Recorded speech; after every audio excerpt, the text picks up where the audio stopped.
We are going to break the glass ceiling, and their performance shows how unfair the system is. There is no rationale why the women should not get paid what men get paid. FIFA and the U.S. Soccer Conference have done this team a disservice and an injustice. Equal pay for equal work.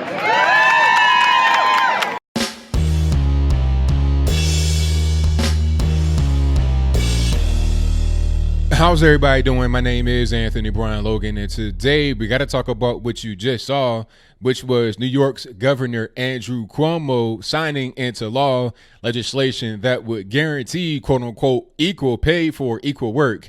He's trying to eliminate the so-called gender pay gap, which is not even a real thing, but I'll get to that in a moment. He also mentioned U.S. women's soccer because they're having a parade there in New York.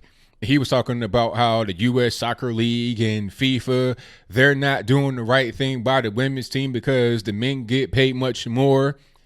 It's some really simple reasons why the men get paid much more than the women. Matter of fact, one of the quote-unquote stars on the women's national team, Megan Rapinoe, you know, the purple, blue, gray-haired crazy, she even said some things on television that might point to a reason why the women get paid less than the men. Check this out.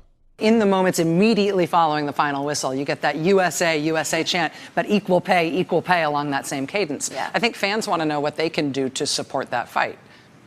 Fans can come to games. Obviously, the national team games will be a hot ticket, but we have 9 teams in the NWSL. You can go to your league games. You can support that way. You can, buy players' jerseys. You can lend your support in that way. You can tell your friends about it. You can become season ticket holders. I think in terms of that, that's the easiest way for fans to get involved. I think that was pretty clear. She laid it out right there. She may not want to really go all the way and admit that the reason why they're getting paid more on the men's side is because of basic capitalism, but she kind of touched on it. She was saying, hey, if you want to help us, come to the games, buy some merch, and tell a friend about us. Basically, help us to get more viewers, help us to generate more revenue so we're able to get paid more as a result. That's why the men get paid more, because people are more interested. They're buying merch, they're buying tickets, it's being watched by a lot of people. That's why they're getting paid more. Let's go to the World Cup right quick because there's been a lot of chatter about this. They're saying the women didn't get paid much as the men, and that's why you got to have laws like this on the books. Well, no, they didn't get paid as much as the men, but it's a clear reason why. The men generate like about $5 to $6 billion in the World Cup, maybe as low as $4 billion with a B. The women, on the other hand, generate about 125 to 150 million. That's much less than $4 billion at the lowest point for the men. So, of course, they're not going to get paid the same. Matter of fact, in one of the most recent World Cups that I have data on, and I'll place that on the screen before you, the men got paid prize money of like 38 million, while the women got like 4 to 6 million. But the actual percentage of revenue was more for the women. I think it was like, 9% for the men and 13% for the women. So in reality, the women are getting paid more than the men as a percentage of revenue, although they're making less money because they're not generating the money that the men make. It's really simple. So I'm not sure how this law is going to work out. Are you going to pay the New York Liberty, the WNBA team, the same thing as the New York Knicks? And how are you going to tell private companies what they have to do? All right. You're going to lose out on that revenue there. I want to go see superstar athletes play at a high level, okay? LeBron James can change the economy of an entire state. I mean, he did that at least for Cleveland, probably for Ohio as a state, but definitely for Cleveland. You had hotels opening, restaurants opening. You know, they might have to expand the airport, all of that, because he would not just attract those from the Cleveland, Ohio area or from the Midwest, but from all over the world to come see him play basketball. Is there any such clamor for anybody in the WNBA? If you can name them, I'll wait, but for now, I digress.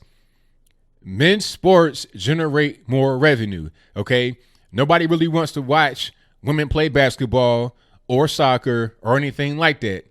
Some do, but it's not enough to generate the kind of money that the men make. It's really simple. You got women in the WNBA crying, talking about, oh, the men make so much money. Why do we get paid less? The reality is, if it were not for the men, there would be no WNBA. The WNBA bankrolls the entire WNBA. If the NBA were to say, you know what, okay, let's take our money away from the WNBA will fold. The WNBA does not have any kind of financial ability to make the NBA suffer at all. Actually, if the WNBA were to go away, it would make the NBA money. But the reverse would cripple the WNBA. It's very simple. You got to be able to generate revenue. I don't want to see women play these masculine sports. Now, on the same token, I don't want to see men play beach volleyball or figure skate or tennis, really. Although the men are much better than the women in tennis, I still would prefer to see women play tennis or beach volleyball or gymnastics. I'm not trying to see a dude in a leotard running and jumping around a mat doing pirouettes. I'm just not trying to see it. But for the women, okay, that's nice. You could look graceful and feminine. I would assume that the women probably generate more money in the sports where people want to see women actually perform, not in the male-dominated spaces. It's really all about biology. There's no woman that's going to be able to do what LeBron James does. LeBron James is 6'8", 240, 250, a mountain of a man, quite honestly, that can move like the wind. There is no woman that can do what he does. Even the last guy on the bench is better than the top WNBA player. Matter of fact, to go right back to women's soccer before we close, the women's national soccer team got beat by some teenage boys, random boys, not even no pros. Okay, so that right there tells you the level of competition between the men and the women. It's no contest. People don't want to see you. And as I close, again, I'm going to say one last thing. People say, oh, the World Cup for women had 1 billion viewers. That's not chump change. Okay, that's nice, 1 billion viewers, but look at the revenue that drew in. 100 million, 125 million. The men had 3.5 billion viewers. You can't really compete with that. You're talking about triple and some the amount of viewers. The attendees, the tickets, and all of that is just more money being generated.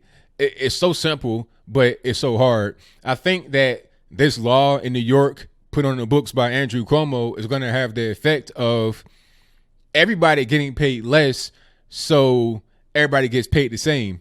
That's kind of how communism is, but that's a different story. And for now, I digress. That's pretty much all I got. What say you? Do you think that I'm correct that the gender pay gap can be explained by the revenue that people are able to bring in? And then when you go to a corporate level, just working regular everyday desk jobs or whatever, what about negotiation? What about your actual prior history?